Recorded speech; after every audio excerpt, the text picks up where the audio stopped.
Visakhapatnam fishing harbour నుంచి వేటకెళ్లి ప్రమాదంలో గల్లంతైన మత్స్యకార సోదరుల కుటుంబాలకు, దేవుడి దయతో ప్రాణాలతో బయటపడ్డ చిన్న కుటుంబానికి మాజీ ముఖ్యమంత్రి వర్యులు వైఎస్ఆర్ కాంగ్రెస్ పార్టీ జాతీయ అధ్యక్షులు శ్రీ వైఎస్ జగన్మోహన్ రెడ్డి గారు నిన్న విశాఖపట్నాన్ని విచ్చేసి ఆ కుటుంబ సభ్యుల్ని కలిసి వాళ్ళు మనోధైర్యాన్ని నింపి వారిని ఓదార్చడంతో పాటు తప్పకుండా వైఎస్ఆర్ కాంగ్రెస్ పార్టీ తరఫున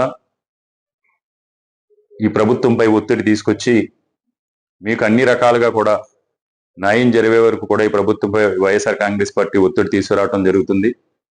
అంతేకాకుండా వైఎస్ఆర్ కాంగ్రెస్ పార్టీ తరఫు నుంచి కూడా జగన్మోహన్ రెడ్డి గారి పార్టీ ఫండ్గా పార్టీ తరఫు నుంచి కూడా ఈ 7 కుటుంబాలకి కూడా ఒక్కొక్క కుటుంబానికి 7 లక్షల రూపాయలు చొప్పున ఆర్థిక సహాయం చేయడం జరిగింది. ఇది అసామేష విషయం కాదు. ఈరోజు అధికారంలో ఉన్న ప్రభుత్వం, కేంద్ర ప్రభుత్వం, రాష్ట్ర ప్రభుత్వం, ముఖ్యమంత్రి సహాయ నిధి నుంచి, ప్రధానమంత్రి సహాయ నిధి నుంచి కేవలం 10 లక్షల రూపాయలు మాత్రం ఇచ్చి, అది కూడా 6గురికే ఇచ్చి ఉపాధి కోల్పోయి షాక్ లో ఉండి బోటు ప్రమాదంలో మునిగిపోయిన చిన్నాని ఈ ప్రభుత్వం పట్టించుకున్న పాపాన పోలేదు.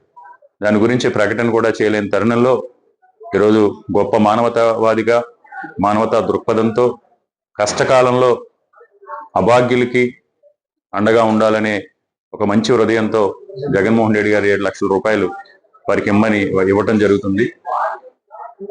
జగన్మోహన్ రెడ్డి గారికి విశాఖపట్నం మత్స్యకారు సోదరుల తరపున హృదయపూర్వక ధన్యవాదాలు తెలియజేస్తాను.